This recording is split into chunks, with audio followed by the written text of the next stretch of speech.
Hi everyone. Ever wondered how something as simple as a meal can turn into a nightmare? Imagine enjoying your favorite takeaway only to feel sick a few hours later. Yeah, that's food poisoning. And it's more common than you think. In today's session with Target Tutors, we'll break down everything you need to know about food poisoning for your GCSE exams. From what causes it, to how it affects your body, and most importantly, how to prevent it. So let's dive right in and explore it. Stick around till the end for some top exam tips, for which there is a link included in the description. Let's get started. Food poisoning is a significant topic often tested in exams, and students may find it challenging to answer related questions. Various microorganisms, including Salmonella, Campylobacter, E. coli, Listeria, and Staphylococcus aureus, are more common culprits behind food poisoning and other illnesses. In addition, other pathogens like virus, example norovirus, and parasites, example toxoplasma, can cause food poisoning.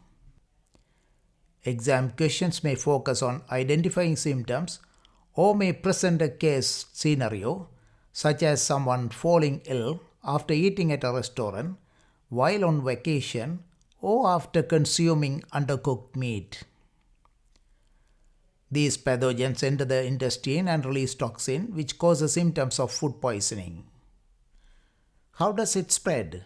There can be cross-contamination. It is due to raw to cooked food using unclean utensils or surfaces.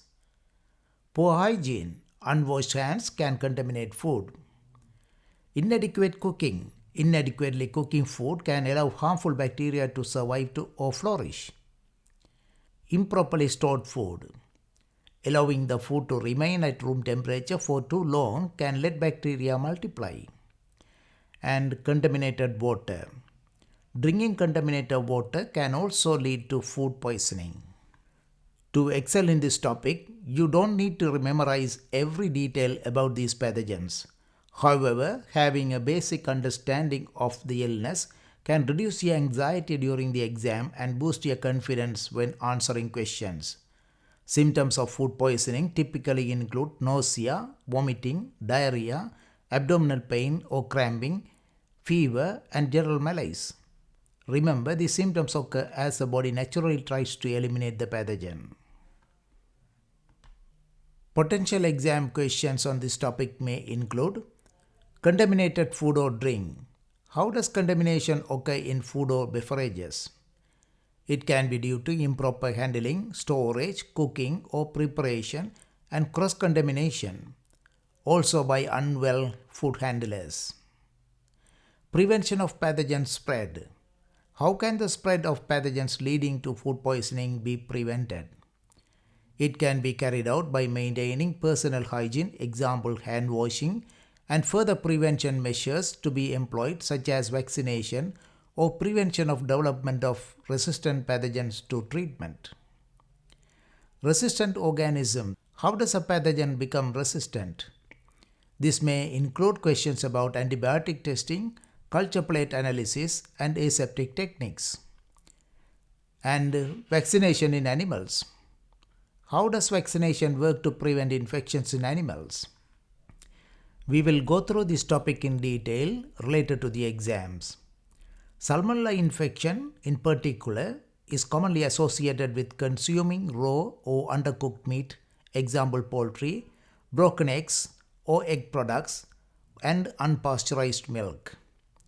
In general, food poisoning can usually be prevented and often does not require treatment. However, treatment becomes necessary if the person feels unwell or if the symptoms do not improve. To prevent illness, animals should be vaccinated. Vaccination generates specific antibodies in the animals that target and eliminate pathogens, reducing or eliminating the risk of infection. Additionally, proper hygiene is essential, such as wash your hands thoroughly with soap and warm water, Avoid consuming raw or undercooked meat and cracked or broken eggs. What can be done if the basic treatment fails? Finding a suitable antibiotic to kill the pathogens. It can be done by culturing pathogens along with an antibiotic disc on an agar petri dish. Agar petri dish should be prepared in an aseptic technique. The aseptic techniques are: prepare the agar petri dish under sterile conditions, seal the dish and its cover with adhesive tape, heat the inoculating loop until red hot using a Bunsen flame before inoculation, lift the lid slightly when inoculating the agar. Do not open the lid widely for inoculation as it allows the pathogens in the air to contaminate the agar. Place the appropriate antibiotic disc along with the control disc on an agar and incubate for 24 to 48 hours. Incubation is carried out in two places. For laboratory settings, incubation should be done at 25 degrees centigrade. For patient samples, incubation should be done at 37 degrees centigrade as this temperature allows human pathogens to grow effectively, ensuring accurate antibiotic testing. After incubation, how can these results be interpreted? Examine the clear halos around the antibiotic discs. Measure the diameter of the halo and calculate the area using the formula pi r squared. Identify the largest, second largest and the third largest halos to select the most effective antibiotics.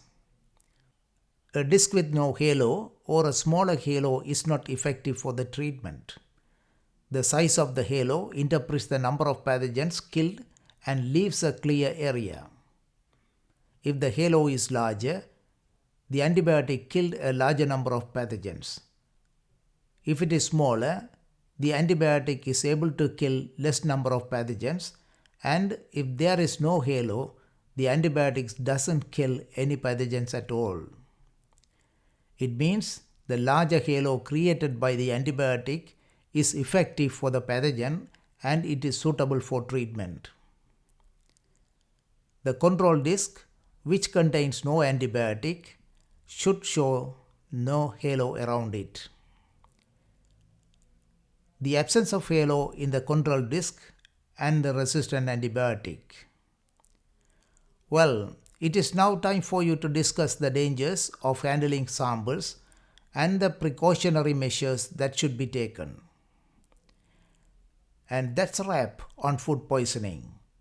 We have covered the causes, symptoms, and most importantly, how to prevent it. Also, we understood about vaccination and the elimination of pathogens in this topic. Quick tip before you go, always follow the 4 C's of food safety: cleaning, cooking, chilling, and cross-contamination prevention. If this helped you out, don't forget to like, subscribe, and hit the notification bell so you never miss out on more exam tips and tutorials from Target Teach Tutors. Got any questions? Drop them in the comments. I am always here to help. Until next time, keep learning. Bye for now.